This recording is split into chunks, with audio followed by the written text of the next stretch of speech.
In the smoke-choked gloom of a Wild West saloon, life and legend simmered together over a pot of beans that tasted of grit, desperation, and hope. Hello, be you and dear friends. Tonight we'll saddle up for an epic journey through three intertwined worlds: the humble, survival-driven fare of frontier saloons, the ancient art of tattooing, etched in pain and purpose across continents and centuries, and the ingenious locks and seals that first secured our treasures and our secrets.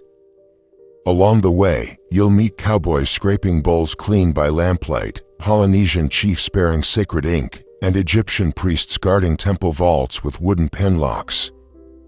It's a story of salt pork and steely resolve, of needles and ink, of wood and metal, each a thread in humanity's unbroken tapestry of survival, identity, and protection. When the saloon door swung open on a dusty prairie afternoon, the world outside seemed to pause. Inside, every inhale of that thick, pungent air told its own story: stale whiskey mingling with damp sawdust, unbathed horses tethered just beyond the threshold, and beneath it all, the unmistakable aroma of whatever stew was bubbling in the back. You didn't come here for ambience or fine dining. You came for something more primal: a hot plate to fill your belly, a swig of firewater to steel your nerves, and the tacit invitation to join strangers in a dance of survival. Beans were the unchallenged monarchs of the frontier table. Pinto, black, navy, it hardly mattered. If it could endure 6 hours of simmering over a ragged fire, it earned its place in the pot. Into this leguminous chorus went salt pork so heavily cured it could have doubled as a saddlebag, a ragged biscuit scraped from yesterday's ashes, and a dash of apology from the cook. Cowboys respected these beans not for their flavor but for their unwavering reliability. They fueled long cattle drives and powered poker nights. And when the meat ran out or the stew pot lay empty, the beans stood firm, indestructible, like the frontier itself. Yet beans alone couldn't claim every saloon's hearth. Mystery stew, equal parts ingenuity, desperation, and whatever happened not to be crawling away, held its own place in the pantheon. One night you might bite into tender rabbit, the next, the telltale crunch of a bootlace. Vegetables, if they appeared at all, had surrendered to the boil long ago, reduced to smudges of color. Spices arrived only if the cook felt adventurous, but mostly seasoning meant whatever breeze drifted through a swinging door. Drink enough whiskey afterward, and each grisly surprise became a badge of frontier bravery. For those crumbs of comfort and to mop up every last drop of broth, biscuits earned almost mythical status.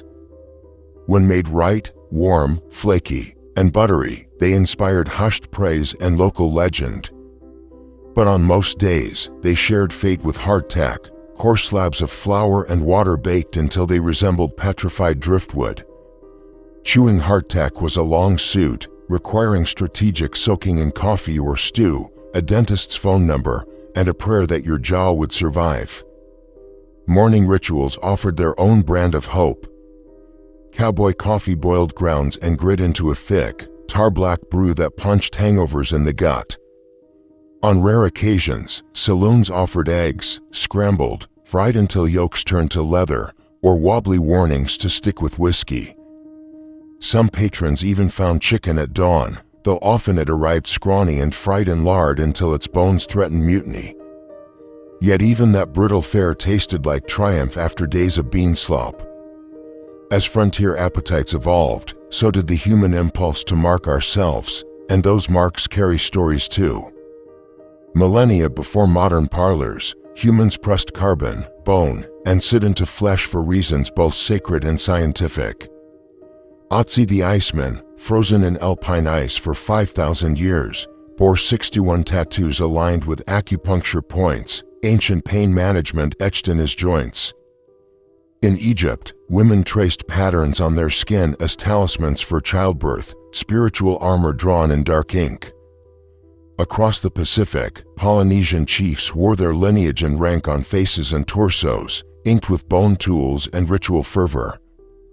Colonial erasure drove tatau underground, but today those sacred marks blaze anew, reclaiming heritage. Tattoo traditions in Greece and Rome carried darker overtones. There, ink branded slaves, criminals, and captives, stigma meant to scar the soul as deeply as the skin. In medieval Europe, church doctrine nearly extinguished the art, citing prophets against markings. Yet pilgrims reclaimed crosses on wrists as proof of survival, hidden badges of faith.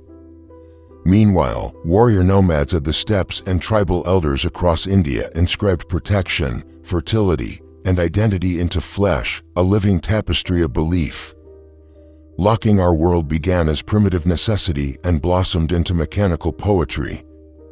Ancient Egyptians carved wooden pin-tumbler locks, their keys simple brushes of wood that lifted pegs and freed bolts.